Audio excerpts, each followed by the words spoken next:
and invalidity, and therefore the expenses are very much in place.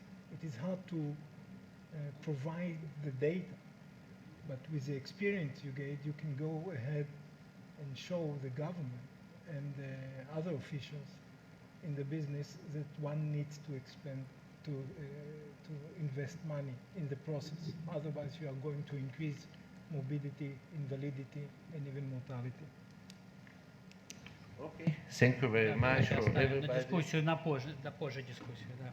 Thank you very much, Federico.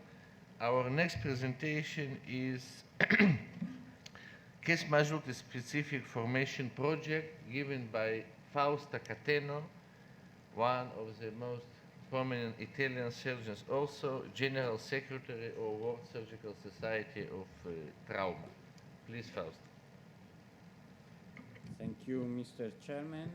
Thank you, ladies and gentlemen. Thank you for the kind invitation.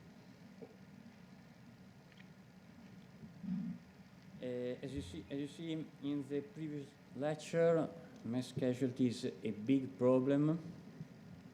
And the history for us, for me, for Luca, and for Federico began in 1980 in our city, Bologna, where there was a terrorist attack in the railway station, 100 deaths. And it was a terrible chaos. No organization, nothing. Injured people, dead people went to the hospital by bus, were took in the bus. It was a terrible situation. And the global trend is not a good trend. As you can see, there are a lot of natural disasters. There are a lot of terrorist attacks. And probably it is a world problem to be prepared to face such events. And it is a great fallacy to say it can't happen to us. So we can have a geographical distribution of probability, but every country is susceptible of a mass casualty. So it is very important to prepare it. It is very important to be educated for it. It is very important planning. We know that the first 5 minutes will determine the next 5 hours. So the preparation is everything. And with our society and our journal, we started to try to face this problem. This is a specific session in the World Congress last year in Jerusalem. As you can see, there was a specific session about mass casualties. And as Federico told you in the previous lecture, the Yorm survey demonstrated that about 30% of level 1 trauma centers in the world have not a mass casualty plan. And also, they demonstrated that 70% have not a specific education. So it's time to engage, it's time to speak about it, it's time to do education about it. Sensibilization, for example, have you got a mass casualty hospital plan? The majority of Italian hospitals have not a mass casualty plan. And this is a quite common condition all around Europe. Yes, there are some courses. This is the course of the American College of Surgeons. Estes did a course in 2010 in Holland, but we need a specific education during our world events. This is the already planned course in our next Congress in Brazil in 2017. But we need also a specific on-site education. This course as I told you, it's planned for the next year. And we aim to deal with all most common injury patterns of MCI and to present the essential to deal with them, to do a proper medical management and a proper logistical managing. And this is done with a lot of tools, and the tools are all the knowledge about MASH casualties science, the principle of triage, the activation schemes, hands-ons on triage on the medical command, all the quality improvement projects, and so on. As I told you, this is not enough.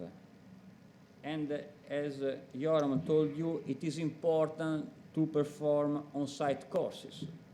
We call them peace courses, preparedness and education for acute care surgeon to mass casualty emergencies.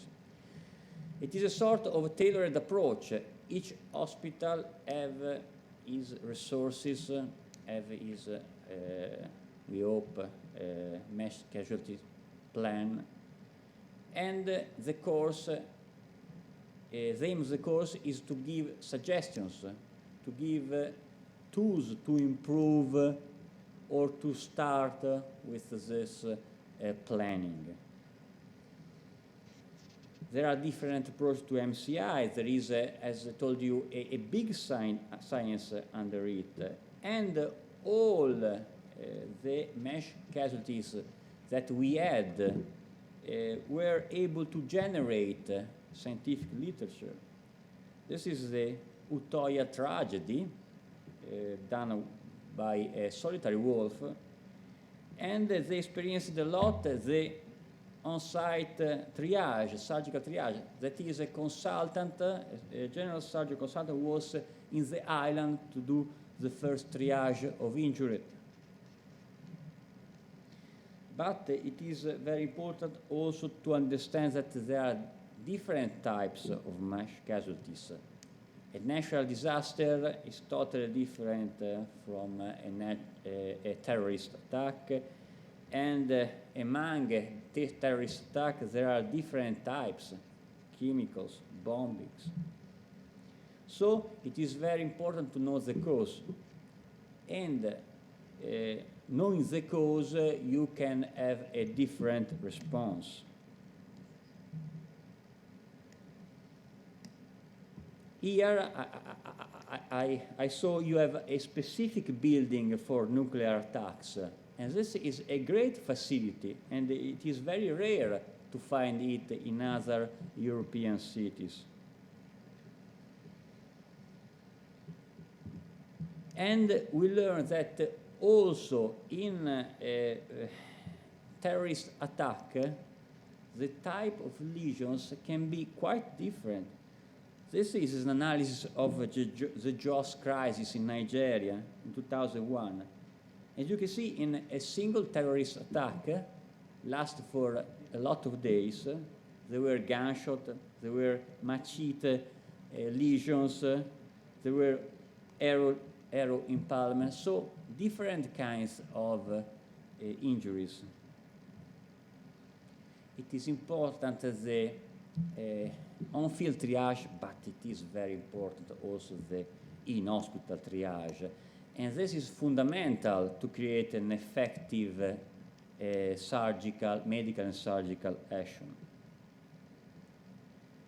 And there is a science under it, the science of the simple triage system, the science of the colors and the ribbons on the injured people, the red, the yellow, the green, that is a very important category, that is the walking wounded, that in many hospital mass casualty hospital plan, the walking one are in a totally different area of the hospital. And also it is very important, the black coat. We can do nothing for that patient. It's very difficult to accept it, and in the course, the aim is to face also the ethical concerns about it.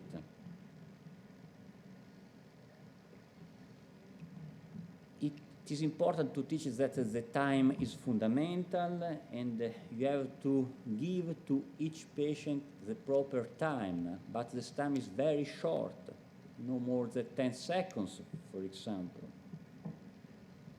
And it's very important also to define the other surgeon's role. Other surgeons are surgeons that they are not a general surgeon, or they are not emergency trauma surgeon. They are urologists, they are gynecologists. Which is their involvement in MASH casualties? Which is their training? This was the Denver tragedy, another solitary wolf. And this is the email that Fernando Kim is the chief of the urology of Denver Hospital, sent us. It is one of the directors of our society. And he is a urologist, but he was fully involved in this tragedy. And he went to the theater, and he did a perfect trauma surgeon job. So a proper training and a proper involvement. But also, as Professor Coccolini told you, it is very important to have a good coordination among hospitals. This is the Schiphol tragedy, where a Turkish airline plane crashed nearby the Schiphol airport in Amsterdam. As you can see, there was a perfect coordination among all trauma centers, level 1 and other level trauma centers. And this is a very important quality improvement project for all regions all around the world, to have a coordination with other hospitals in the same region. And in the hospital is mandatory to define roles. When you have a MASH casualty with a lot of injured people, you cannot use the same algorithm for trauma patients that we use in our daily practice, because we cannot use in the same way radiology, we cannot use in the same way interventional radiologies, and also our collaboration with vascular surgeon and thoracic surgeon must be well defined in case of MASH casualties. And probably in MASH casualties, the role of the emergency surgeon as the last of Mohicans, that is the only one left among general surgeons capable to deal with abdominal problem, to deal with thoracic problem, with vascular problems. Probably this last of the Mohicans' role is very important in case of MASH casualties. This is again the Utoya tragedy with the different timing of arrivals of injured. And as you can see, the triage was perfect, and the patients were sent in the proper place in a very good way, and also radiology was used in an excellent way, with the CT scan reserved for only 9 patients.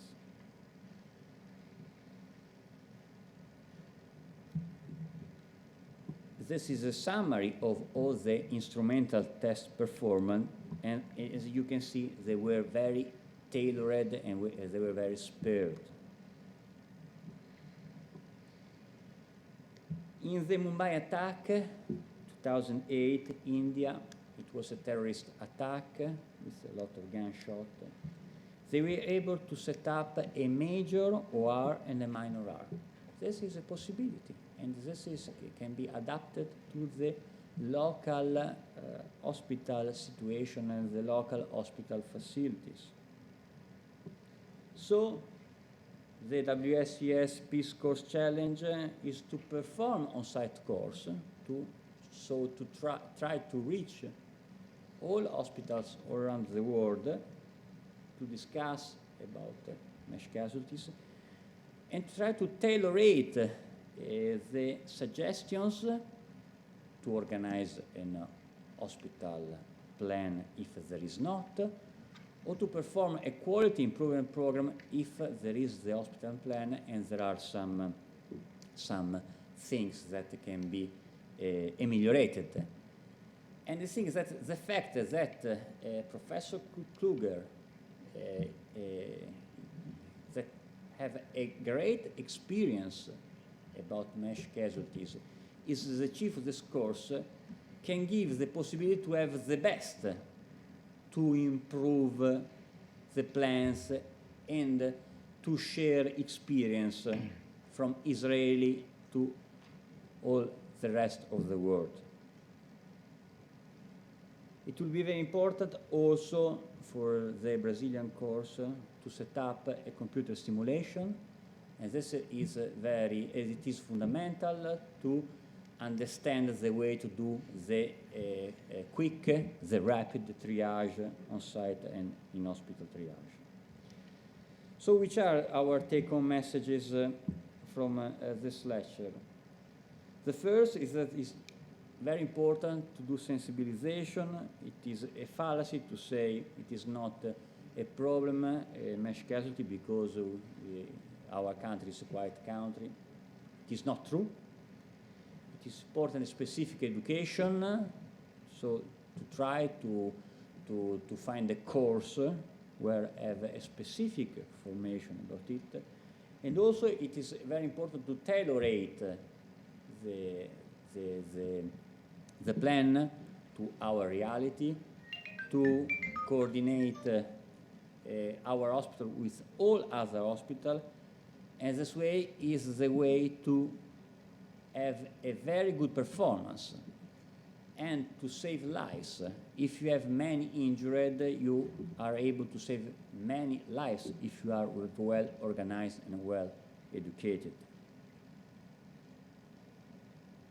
This is my final slide to invite you to our clinical surgical dominant consensus conference that will be held in Dublin the next July. Thank you very much for your attention. Thank you very much. Thank you, Fausto, for your very interesting talk.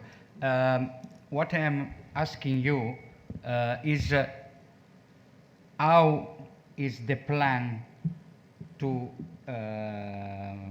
set up a course of that, the course that World Society won't prepare? I mean, which kind of steps do you think that we are going to face in the next future to set up a course that it will be a very challenging enterprise?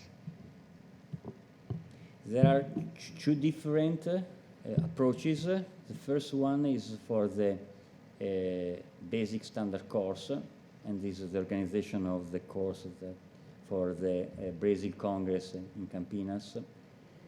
And the other approach is to try to develop the on-site courses. And I think we can start from your survey, Yoram, and to ask to all centers, do you want a specific formation, education, or a specific quality improvement course for your institution? And having their feedback, we can evaluate how many need this type of education, and we have to try to start with them, also using WSES fundings. I mean, we have to invest on this activity because it is fundamental for people. Other question or comment?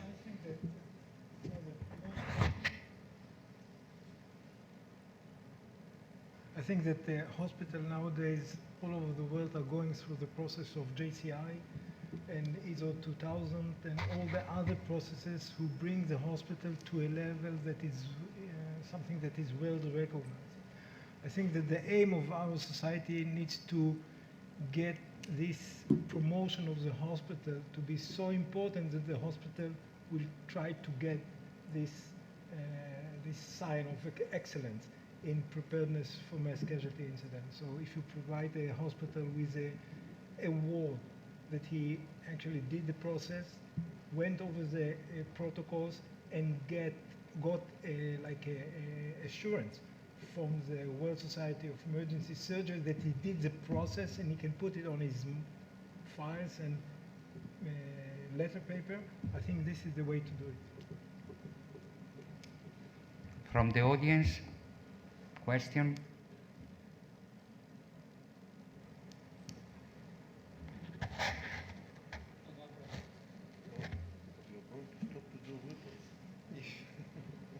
Заведующий отделением экстренной хирургической помощи в ЦЕРМа. Пожалуйста, Добрый день. Скажите, пожалуйста, если идет достаточно большой поток массовой травматизации пациентов, и речь идет по поводу специализированного оказания медицинской помощи хирургической, то очень важна основная фигура, которая будет являться координатором всего этого процесса. У меня вопрос, наверное, к всему президиуму. Как вы считаете, кто это будет травмолидером? Это будет травматолог, нейрохирург или хирург общей практики? Спасибо. Okay, who wants to answer? Okay, the question was, when you deal with mass casualty events, it doesn't matter right now due to terror attacks or train accident or whatever. The question is, who is the same person in charge of the treatment? Is this to be general surgeon, anesthesia guy, neurosurgeon? Who is the one in charge of the event? Before that, Yoram is telling you who he will be. I think that you should decide that there is somebody that is in charge. And who is it? Look. No, doesn't matter. Doesn't matter. I mean, first thing is to have somebody that is recognized to be the master in that or the pivot in that situation.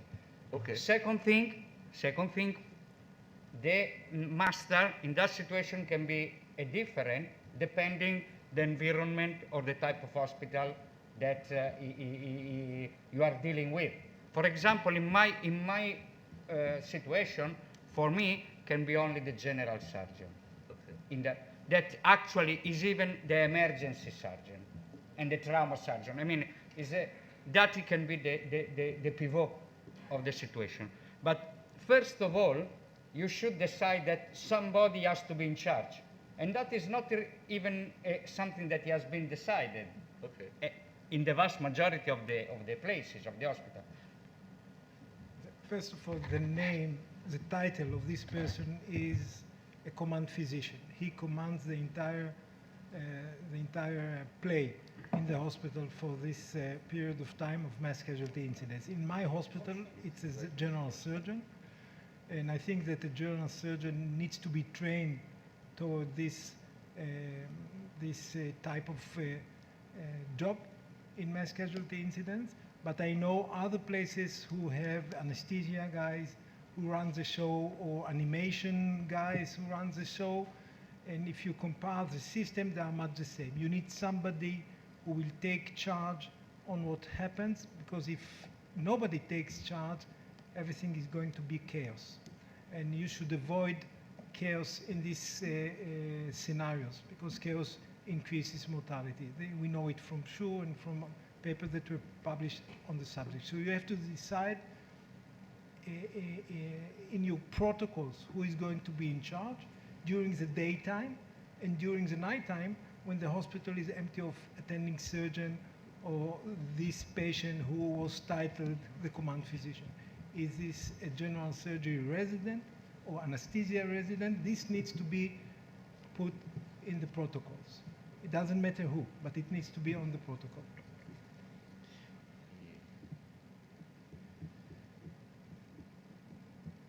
Tal from Israel and Sweden. I just want to comment. One thing I think is very important. It's not only who takes charge, who stays in charge, because these kind of scenarios have different stages. The stage of the alarm, that you're at 2 o'clock at night and you have a resident. At 2 o'clock comes Boris, the professor. At 3 o'clock, another professor. And then in the morning, you have 20 professors there. And you have to decide what to do. And a major problem is over-resourcing in 1, 2, or 3 hours. It depends on the hospital. It depends if it's at 8 o'clock in the morning or if it's at 6 o'clock in the morning. And it's a major issue to decide in each hospital how the guy you said is responsible stays responsible or not and leaves over the command, and who should take command and who should lead, not only in the first stage of 20 wounded, in 5 hours when it's 10 to be left treated, and how to continue. And I think it's important. I have my own opinion. Sorry about, but I have my own opinion. Your question is one of the most controversial. Sorry.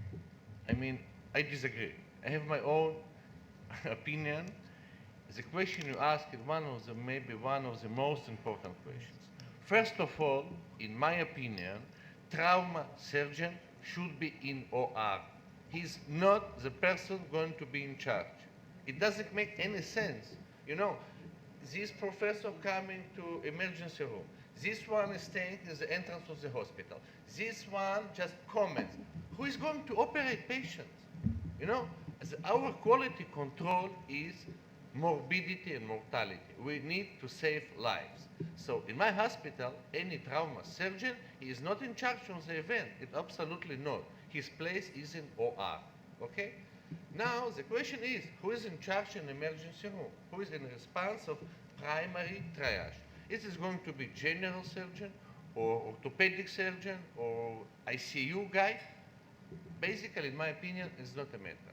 It needs to be someone nice, tall, people with responsibility, somebody with authority. People need to hear them, to know him, somebody with big authority. Okay, what is the specialty? Doesn't matter.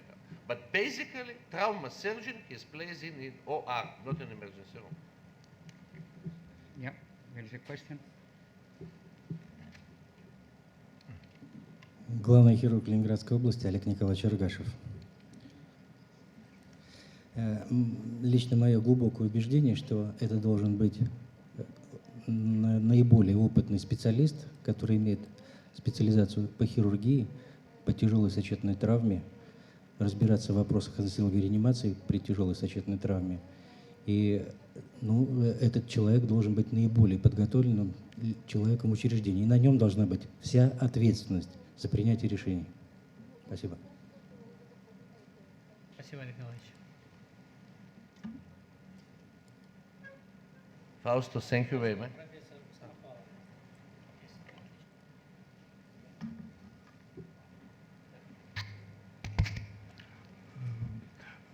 В клинике военно-полевой хирургии военно-медицинской академии, как в травмоцентре первого уровня, мы считаем, что все врачи должны иметь подготовку по проведению сортировки, и это является ключом для того, чтобы эта процедура была эффективной и быстрой. Конечно, во главе должен стоять человек с личным опытом участия в боевых действиях, с опытом проведения сортировки, но главное, чтобы, неважно даже какой он специальности, главное, чтобы все выполнялось по одним стандартам и все участники бригады говорили на одном языке. Дело в том, что сортировка, она не заканчивается одной процедурой в начале поступления пострадавших. Все время, пока они проходят лечение, они, по сути дела, получают сортировку в условиях массовых поступлений. Эти же законы, они, в общем-то, характерны и для военно-полевой хирургии. Спасибо.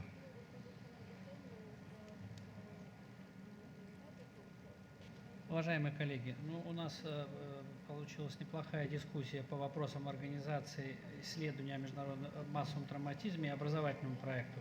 Я думаю, этот блок у нас завершен, поэтому мы вполне можем объявить перерыв